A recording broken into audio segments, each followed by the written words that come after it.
We're going to start into day 1, lesson 7. If you look at my objective today, it's just to explore applications related to derivatives.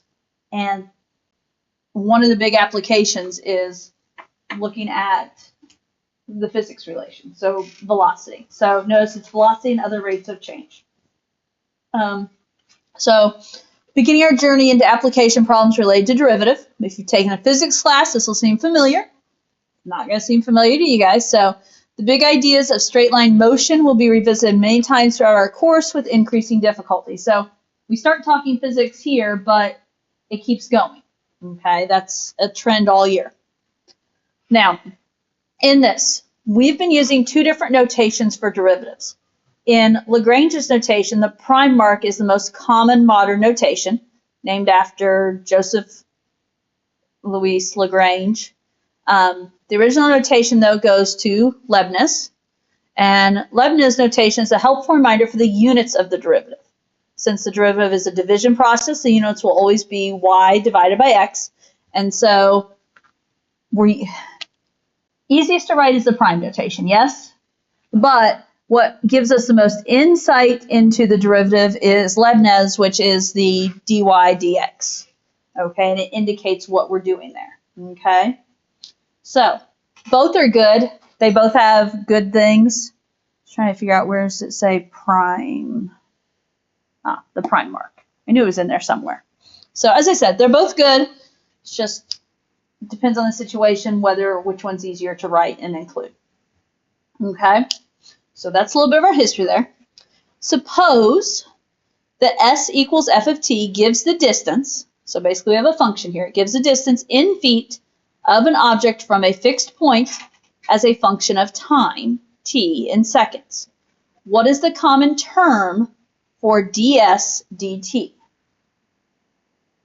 And where we're going with that is, so ds dt. ds is going to be the change in distance. dt is going to be the change in time. Change in distance over change in time is more commonly known as velocity. Okay, so the common term is velocity here. Okay, describe the following notation in real-world terms. ds dt when t is 4. So this is saying derivative of s with respect to t evaluated at t equals 4. Now, that's how I would read that. What if we talked about the derivative being? They talked about real world terms here. Slope of the tangent line, yes. What kind of rate of change is it that we've talked about? No. AROC or IROC? Wait, what's the, which one? What's happening? All of a sudden he perked up and he has to figure out where we're at. DSDT. DSDT, follow with me here. Which one is our derivative at a point? IROC. IROC. Instantaneous rate of change. It's the instantaneous, it's that rate of change at a point, not just average over a time interval. It's instantaneous at a point. So this is one of the ways I have this, it's instantaneous rate of change, but I also wrote it's the IROC of an object in feet per second at t equals 4 seconds. Okay, so I'll write out instantaneous if I can spell it. Instantaneous rate of change. I think there's an E, isn't there? Okay. So, or it's the IROC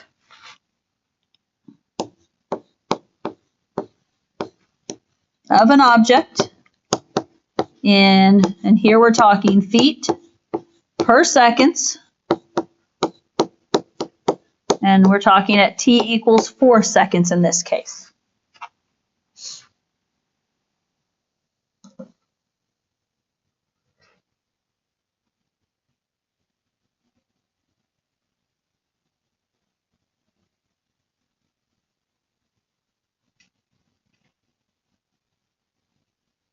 Now, C.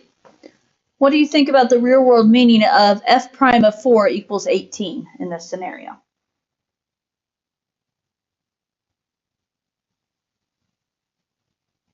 Same thing, but at 4 seconds it equals 18. Yeah, basically. Yeah. I mean, it's your IROC, but we can also talk about it being velocity, right? So basically, at 4 seconds, the velocity of the object is 18 feet per second. So I have written when t equals 4 seconds,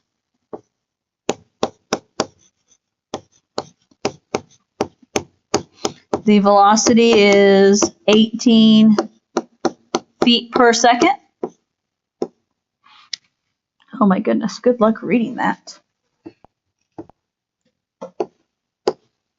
I can't write neat today, sorry. Listen to me more than read what I'm writing, I guess. Oof. Okay. And as we talk about velocity, one of the notes I've written right here is that positive velocity is going to tell me when the object is moving away from a fixed point. Okay, so just a helpful hint to think about. I'm not even going to try and write it down low because then it'll never be readable, but positive velocity tells me the object is moving away from a fixed point.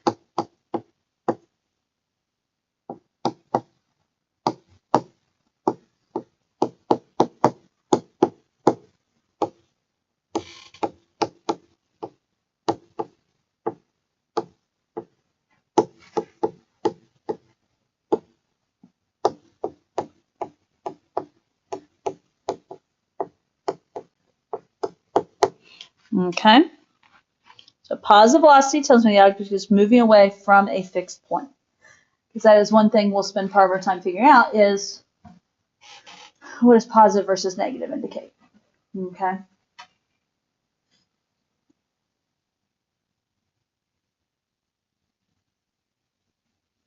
Okay. Next part. Example 2.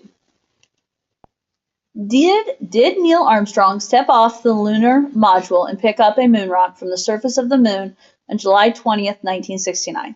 Yeah. If he did, scientists say that the rock would have a velocity of 24 meters per second, or about 86 kilometers per hour. The height of the moon rock can be modeled by the function s of t equals 24t minus 8/10 t squared meters in t seconds. I think I was oblivious to the fact that there was even a discussion of whether or not he did until these notes. I don't know. I see both sides of the argument. See, I never even heard the argument until 2 years ago when I started teaching these notes, That's like and it says if, and I'm like, if? What are we talking about if? What is the argument?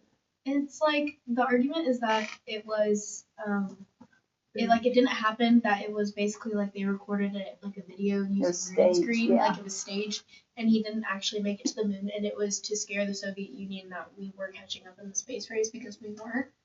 So we had to convince them, so we used that to convince them. And like the biggest part of the argument is that we didn't have the technological advances to have landed on the moon.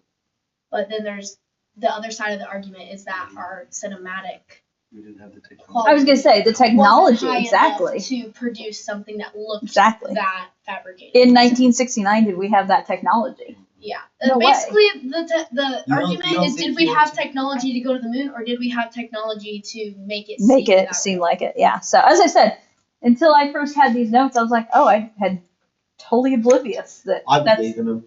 even an issue. So I don't think that okay. A. would get into it. Okay. Sorry. Find the velocity and acceleration of the moon rock as a function of time. And then notice what it says there. Note, the acceleration will be the acceleration of gravity on the moon. Now, we talked at some point earlier this unit about how position and velocity and acceleration are related. Do you remember that, though? Well, what did they give us in this problem? This is your position function. Okay, when they give you S of t, that is your position function. The first derivative, I better get off this orange and use a color that's actually going to show up a little bit better. The first derivative, S prime of t, is equivalent to your velocity because you're taking a position. Okay, so where we're at in meters, and you're taking the derivative of it with respect to time, so now it's going to become the change in feet per second. So, what is the derivative of S of t? 24 minus whatever 0.8 times 2 is Yeah. really bad. 1.6? Uh-huh, it is. 1.6 what? T. T. Okay, guys, here's what I see. I see 2 times 8. 2 times 8 is 16. There's one number after the decimal. So in my answer of 16, I have to have one number after the decimal. Fair enough? Yeah. Figure those are the tips we need right now, yes? Because you've got to be able to do that without a calculator. Okay. So right there, that is my velocity equation because the derivative of position is velocity. Now, I think wherever we had it in lesson 2.5 or 2.6, the derivative of velocity is acceleration. Or in other words, the second derivative, that's when we talked about it. We talked about when we were talking about first, second, third, fourth, fifth derivatives.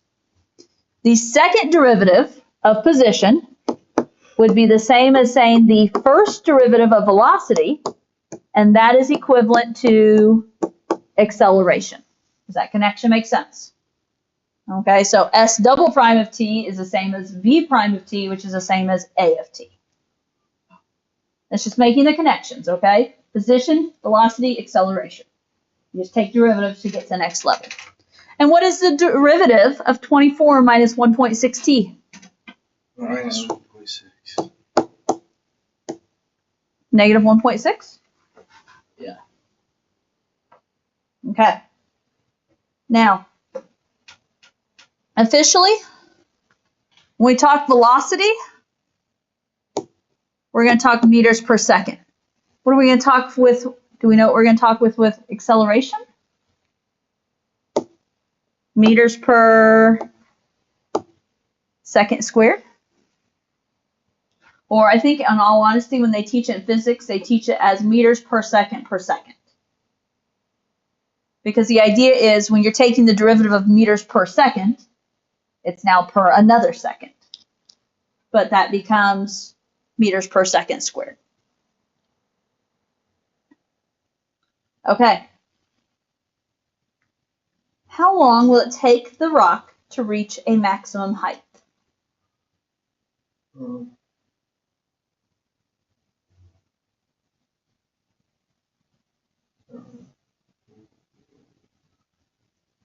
A couple seconds. It's however many times 1.6. Right? It does. Where are you going? Where did you come from, I guess I should ask. Like the velocity. 24. It's Slow trying to down explain it. every second. Velocity, in order It'll for be- it to know the rock reaches a maximum height, It'll be going up, and then once it what is the velocity at that point when it gets to its maximum height? 0. 0. So when we're trying to find this maximum height here, we're trying to find basically when that rock it's an instantaneous pause, right? It's not like it just stops and holds out. Well, in space it could, I guess. But, generally speaking, it's not like it just goes up and just hangs out up there. But it's that instantaneous brief moment. And so when we start talking maximum height, we're looking for when the velocity equals 0. Now, we had a velocity equation here, yes? Yeah. Our velocity equation was 24 minus 1.6t. Set that equal to 0. And if we're trying to solve this, What did you want to move over? Yeah. Okay, so if you move over the 1.6t, it's 24 equals 1.6t, and now we're at that Tate was trying to divide that, yes? So dividing by 24 by 1.6, I don't know if this is lesson as a, I feel like we're still non-calculator on the test though, I don't remember. Maybe not, but it's also 240 divided by 16 if you want to go that route, but here, let's do some 24 divided by 1.6, yes?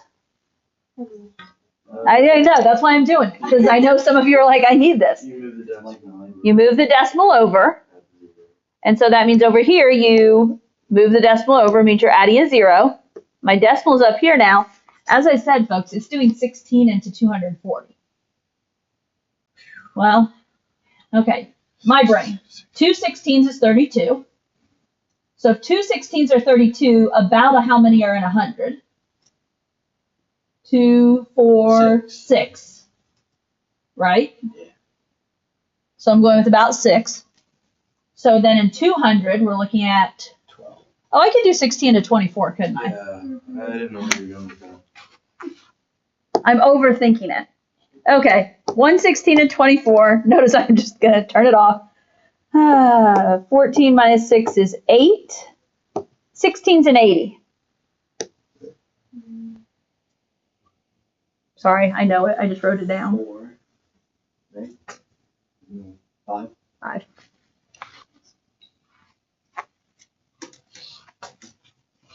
Five times 6 is 30, carry the 3. 5 times 1 plus the carried 3 is 80. 15 exactly. It is. Okay, so how long will it take the rock to reach a maximum height? 15 seconds. Okay, so that's a really good one to be able to get the idea of, and I think Tate kind of even visualized it a little bit. It's the idea that the rock is going up and it's coming back down. So maximum height is at the top. You're talking when that velocity stops. Okay, and if you look here, guys, position. My position function was a quadratic, right? And it's an upside down quadratic because it's a negative t squared. So it's an upside down. Maximum, a maximum is when the derivative equals 0, when it has a slope of 0. The derivative of position is velocity. So when we're talking velocity equals 0, it all connects. It all intermingles. C, how high did the rock go and when did it hit the ground? So how high did the rock go? What do I need to find there? We know when it went to the highest point. You need to find the y value. Plug No, the x value. in 15 for t. In which equation? The first one. The roll. Position. We want to know how high did the rock go. So we want to know the rock's position at 15 seconds, right? Mm-hmm. Which means I need to go back to the original. Sorry, Aiden, I couldn't let you get away with plug it into the equation. I got to know which one. So plug it into 15. This must be a calculator problem.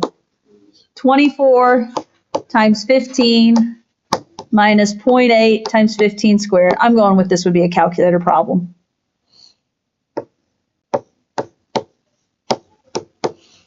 So, you want to know the answer? You want to plug it into the calculator? Just tell us. Just I have written down 180. 180 what? Yeah. Not feet, Meter? meters or something. meters. Ah, you're right. And it's just meters. It's not per second because it's just a position. Now, there's a second part to this. When did it hit the ground? Can we just go with 30 30 seconds. seconds? I don't think that's how it works. But It does sometimes. But I want to talk about what's the setup here. What's the setup to get us there? When did it hit the ground? What do we know about the ground? It's flat. Do we know that? Hopefully. Not always. The ground is 0. What is when we say the ground is 0, what are we saying is 0? Position. The position. The position of the rock is at 0. So we're looking for when does S of t equal 0? You just have position equals Yeah, you're saying position equal to 0. So position is 24t minus 8/10 t squared equals 0. So I got ready to move this over. They both have t's. GCS.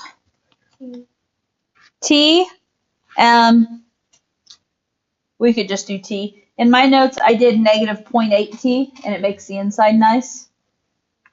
So if I help you with that and do negative 8/10 t, well, I'm going to reverse this as I go. Negative 8/10 t squared divided by negative 8/10 t is going to become just t. 24t divided by negative 8/10 t, t's cancel. 24 divided by negative 8/10 is minus 30. Yeah. Now, officially, what do we do here? There's two factors multiplying to equal 0, so we're going to set each factor equal to 0. So officially, you're setting negative 8/10 t equals 0 and t minus 30 equals 0. Negative 8/10 t equals 0. Divide by negative 8/10 and t is 0. T minus 30. Add 30 and t equals 30. That makes sense. When did it hit the ground? Why are there two answers? When it started. When it started and when it ended. Yes? Because it started on the ground and it ended on the ground. When did it hit the ground? 30 seconds. T equals 30 seconds. It's not that 0 is wrong. It's just not the answer we're looking for in this particular scenario.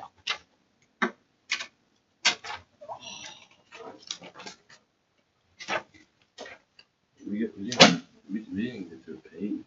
We got through the front of the page. We have to lock it. Yeah, we've got to lock in the next 2 days, folks. I mean, I'm not even going to bother on the next page because, yeah, my watch just turned 12:32. So, well, good news for Augie. He only has a page to catch up on. We've got a lot to get done, though. Yep. So, some of this, I mean, I'll be honest. What I figured out